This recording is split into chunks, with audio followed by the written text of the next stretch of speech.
Bonjour à tous, j'espère que vous allez bien. Je suis ravi de vous retrouver pour cette nouvelle vidéo dans laquelle on va traiter d'un sujet qu'on a déjà évoqué par le passé. Je ne sais pas si vous vous rappelez, il y a un peu plus d'un an, je m'étais fait bloquer mon compte Vinted sous prétexte que j'aurais vendu un article contrefait. Une paire en plus que j'avais acheté sur Vinted, donc je m'étais battu, j'avais réussi à prouver ma bonne foi en leur envoyant des photos, ça avait pris du temps, mais j'avais réussi à obtenir gain de cause et mon compte avait été débloqué. Depuis, sur Vinted, je faisais mon petit bonhomme de chemin et j'arrivais à concilier marche confortable et satisfaction client. Tout allait pour le mieux. Et un beau jour, patatras, je me refais bloquer mon compte. Nous avons malheureusement dû bloquer ton compte Vinted. Certains de tes articles ne respectent pas les règles de notre catalogue. À croire que Vinted a décidé de me déclarer la guerre. Bon, il est vrai, je proposais une trentaine d'articles neufs sur une plateforme qui prône la deuxième main. Apparemment, c'est pas passé. Du coup, j'ai subi une véritable razzia. Ils ont d'abord commencé par bloquer mon compte pendant 7 jours, sous prétexte que je vendais des produits à des fins commerciales. Là où le bas blesse, c'est qu'on me dit « t'as 5 jours pour régulariser la situation ». Et dans le même instant, tous mes produits ont été supprimés. C'est pas du foutage de gueule, ça? Donc suite à cette véritable censure, j'ai décidé de remettre une dizaine de produits. Bon, une dizaine de produits par rapport à une trentaine, je me suis dit, normalement, ça devrait le faire. Entre temps, j'échange avec le service client par mail, pour connaître les véritables raisons pour lesquelles ils avaient suspendu mon compte. Ils sont restés très évasifs sur le sujet, une véritable omerta. Ils se sont contentés de me répéter en boucle que je vendais des articles commerciaux qui ne respectaient pas leurs conditions générales. LOL. Je leur ai donc rappelé que j'avais créé un compte pro justement pour pouvoir proposer des produits neufs, comme c'est stipulé dans leurs conditions générales.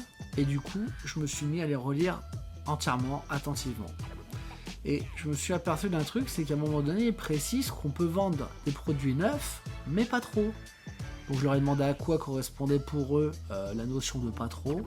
Ils n'ont jamais été capables de me donner une réponse franche et nette. Mes articles ont de nouveau été supprimés.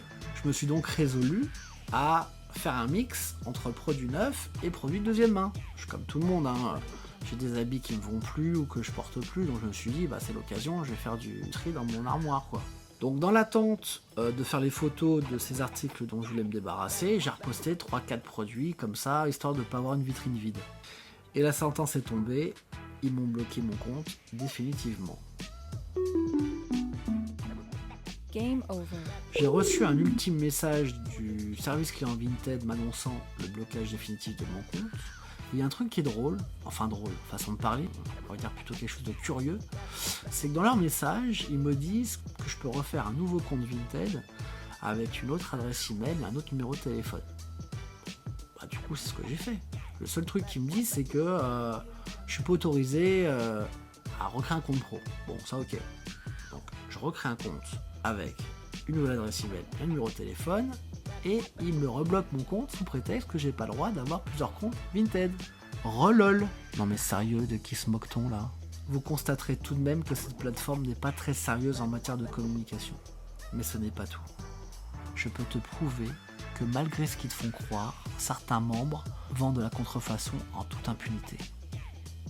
Il suffit de rechercher un article très en vogue en ce moment, les Sony Angel par exemple. Alors les Sony Angel, pour ceux qui ne connaissent pas, ce sont des petites figurines de bébés nus qu'on accroche sur les téléphones portables. Alors, il y a plusieurs collections, plusieurs sortes. Les adolescentes adorent, elles accrochent ça à leur téléphone, en ce moment ça cartonne de ouf.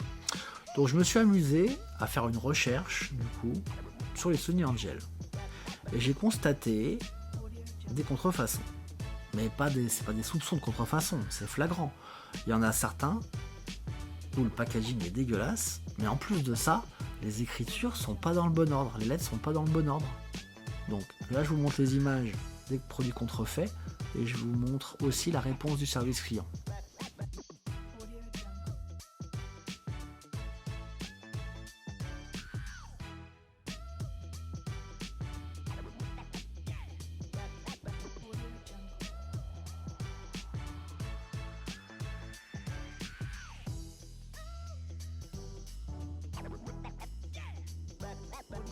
Alors moi, j'ai essayé de faire un signalement et voilà ce qu'on m'a répondu.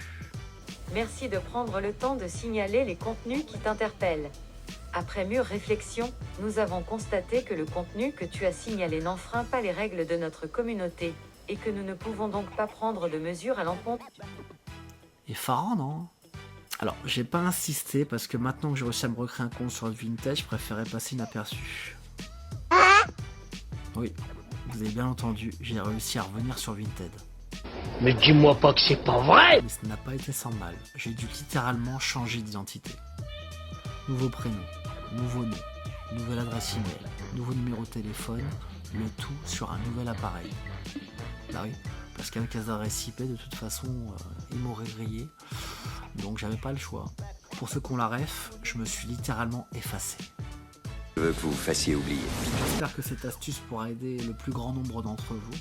Alors attention, ne vendez surtout pas de contrefaçon. Si vous avez un doute sur un article que vous vous apprêtez à vendre, le plus simple c'est de ne pas le vendre. Ou de le faire expertiser. Parce qu'il est plus facile de prouver sa bonne foi quand on a raison que de vouloir faire gober un mensonge qu'on sait qu'il est faux. Ouais, c'est pas faux. Sur ces bonnes paroles, je vous remercie de m'avoir suivi. Je vous souhaite de bonnes fêtes de fin d'année. Prenez soin de vous et à très vite. Ciao.